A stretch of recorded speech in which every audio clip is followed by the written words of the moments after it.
Hello dear students, आज हम discuss करेंगे strength of sigma and pi bond जो कि आपका chemical bonding and molecular structure में है। लास्ट टाइम हमने पैरेलल ओवरलैपिंग को डिस्कस किया था।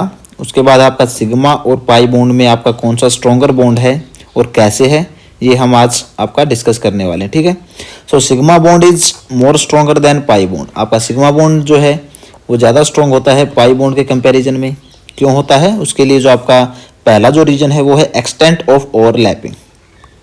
एक्सटेंट ऑफ ओवरलैपिंग मीन्स जब आपके ओवरलैप करते हैं सिग्मा सिग्मा बॉन्ड और आपके ओवरलैप करते हैं पाई पाई बॉन्ड, या हम कहें सिग्मा बॉन्ड आपकी शो करता है मीन्स जो हेड टू हेड आपकी ओवरलैपिंग है उसको, और जो साइडवेज ओवरलैपिंग या पैरेलल ओवरलैपिंग को आपका पाई बॉन्ड रिप्रेजेंट करता है।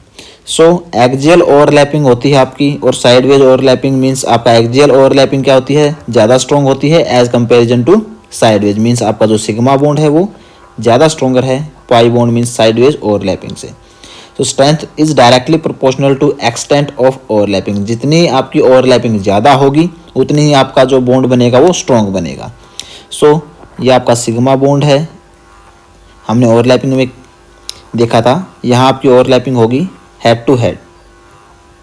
यहाँ पे जो आपका एक्सटेंट ऑफ ओवरलैपिंग होगा वो ज़्यादा होगा एज कंपैरिजन टू आपका साइडवेज ओवरलैपिंग से। ठीक है, ये आपकी साइडवेज ओवरलैपिंग है। इसके अंदर आपका बॉन्ड बनेगा कुछ इस तरह से, ये आपकी ओवरलैपिंग होगी। ठीक है, तो इसमें जो आपका एक्सटेंट रहेगा वो कम रहेगा एज कंपैरिजन टू आपका सिग्मा बॉन्ड। ये आपका पाई बॉन्ड है, ये आपका सिग्मा बॉन्ड है। ठीक है, so due to these reasons आपका क्या रहेगा, जो एक्जियल ओवरलैपिंग रहेगी या हम कहें सिग्मा बॉन्ड रहेगा वो ज़्यादा स्ट्रॉन्ग रहेगा पाई बॉन्ड से, क्योंकि आपका जो पेनिट्रेशन रहेगा आपके किसके केस में, सिग्मा बॉन्ड के केस में वो ज़्यादा रहेगा एज कंपेरिजन टू आपका पाई बॉन्ड। ठीक है, पेनिट्रेशन ज़्यादा होगा आपका सिग्मा बॉन्ड में। ठीक है, और जो आपका एक्सटेंट होगा ओवरलैपिंग का वो भी आपका ज़्यादा रहेगा सिग्मा बॉन्ड में।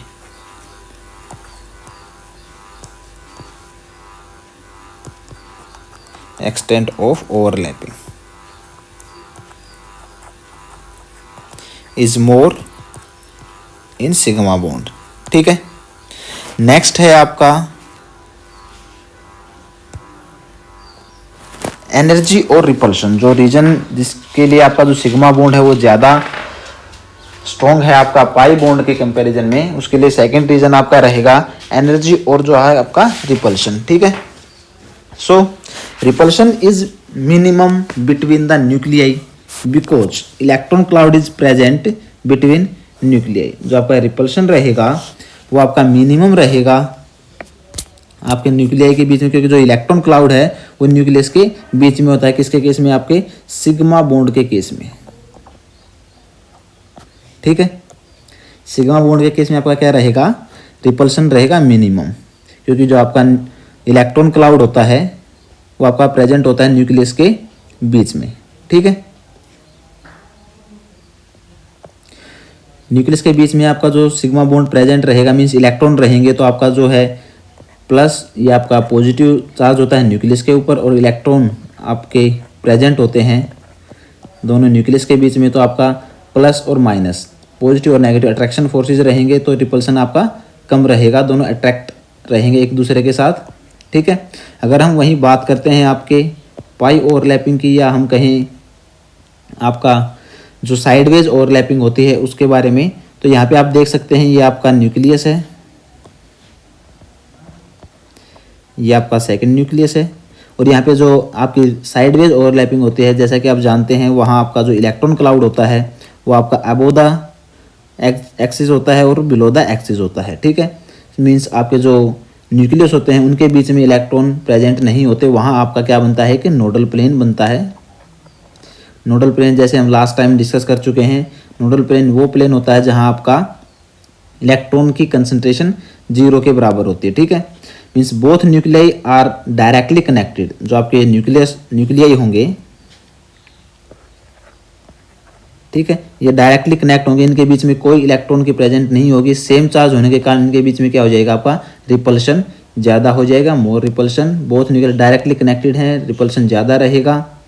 Because between the nuclei are no electron present between them, उनके बीच में कोई इलेक्ट्रॉन प्रेजेंट नहीं है। इस कारण आपका क्या रहेगा, वहाँ पे रिपल्शन ज़्यादा रहेगा। रिपल्शन ज़्यादा रहेगा तो आपका जो बॉन्ड बनेगा वो स्ट्रॉन्ग नहीं बनेगा, वीक बॉन्ड रहेगा। ठीक है, सो ये दो रीजन थे आपके। फर्स्ट वन था आपका extent of overlapping, second one है आपका एनर्जी और ये रिपल्शन।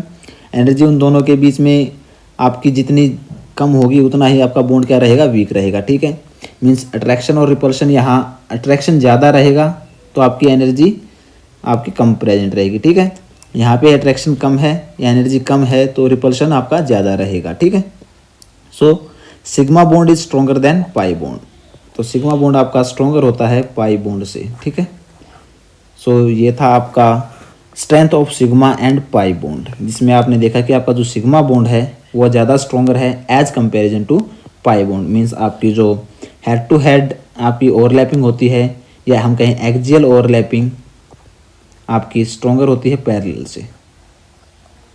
मीन्स जो बॉन्ड आपके पैरेलल ओवरलैपिंग से बनेंगे वो वीक होंगे as comparison to axial overlapping से। ठीक है,